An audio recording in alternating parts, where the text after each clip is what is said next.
दोस्तों, एक बार एक व्यक्ति बुद्ध के पास आता है और उनसे पूछता है कि बुद्ध अपने मन को काबू में कैसे करें और उसे समझने का पहला चरण क्या है और हम कहां से शुरुआत करें कि हमारा मन हमारे वश में आ जाए।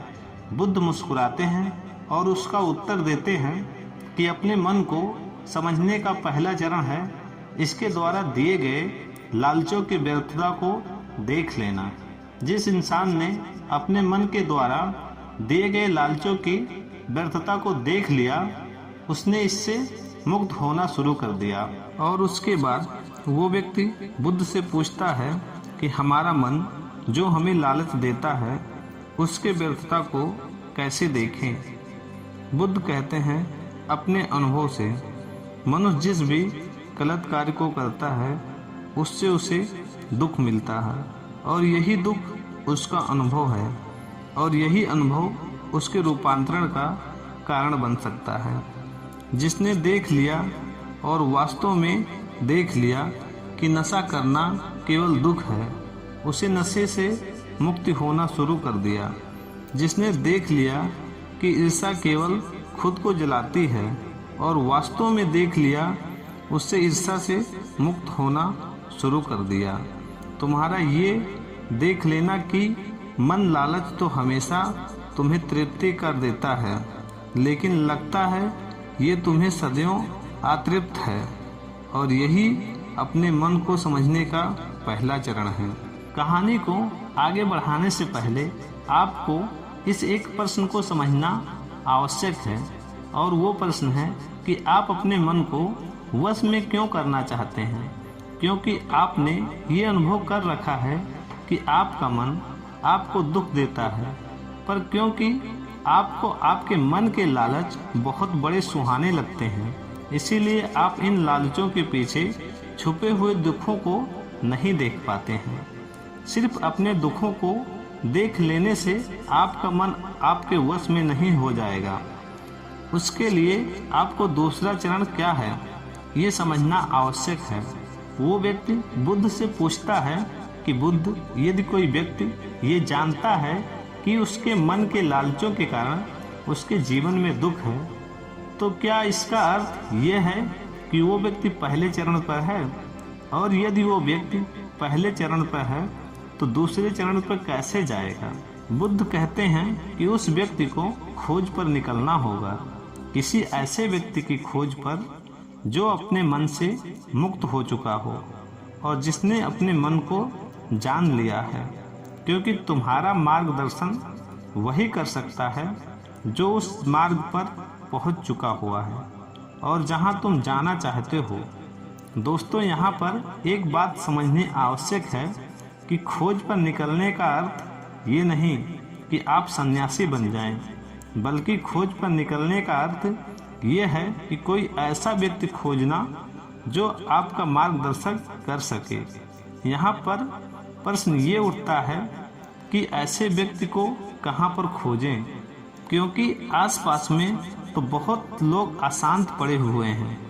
तो इस प्रश्न का उत्तर है कि आप ऐसे व्यक्ति को आसपास में मत खोजिए, बल्कि इंटरनेट पर खोजिए, क्योंकि इंटरनेट आपको पूरी दुनिया से जोड़ता है। दोस्तों, मैं और आप इस इंटरनेट के बदौलत ही जुड़े हुए हैं। अगर इंटरनेट नहीं होता तो क्या आप मेरे इस वीडियो को देख पाते?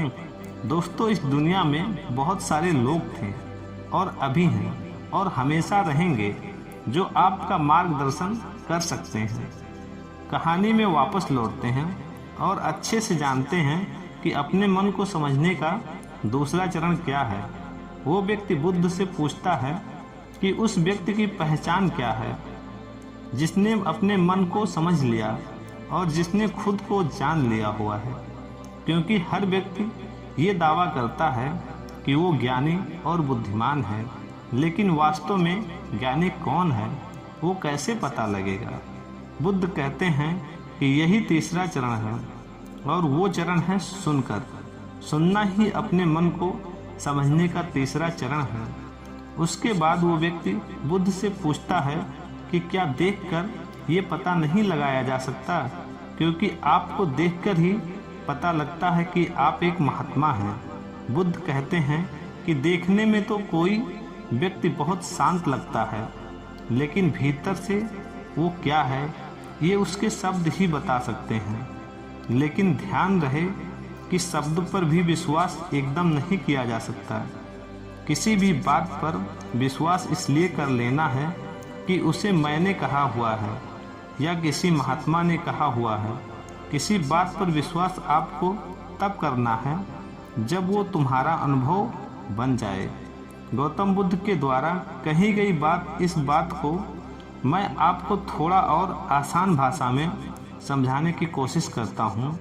दोस्तों, कोई कहता है ध्यान करना अच्छा है और कोई कहता है ध्यान करना बुरा है। ये दोनों ही सत्य है।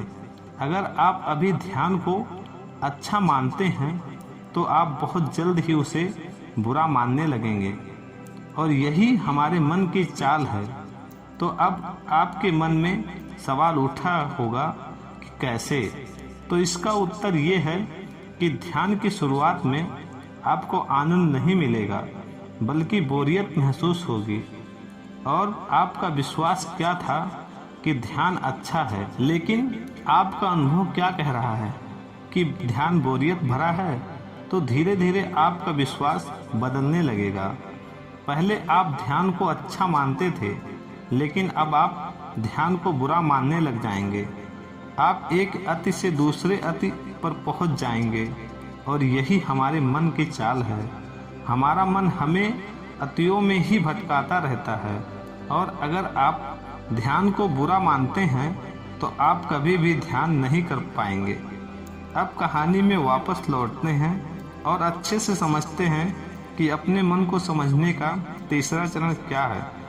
बुद्ध कहते हैं किसी भी बात पर विश्वास तब तक नहीं करना जब तक वो तुम्हारे विवेक की कसौटी पर खरी ना उतर जाए, और इसके लिए कर्म करना आवश्यक है, और कर्म ही अपने मन को समझने का चौथा चरण है। अगर आप धन कमाना चाहते हैं तो आपको सही दिशा में कर्म करना आवश्यक है।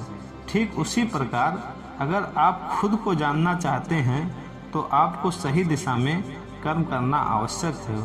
वो आदमी बुद्ध से पूछता है कि सही दिशा में कर्म करते वक्त आदमी क्या गलत कर सकता है।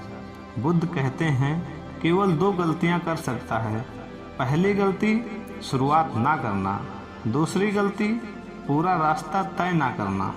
और इन दोनों गलतियों के पीछे हमारे मन की चाल होती है।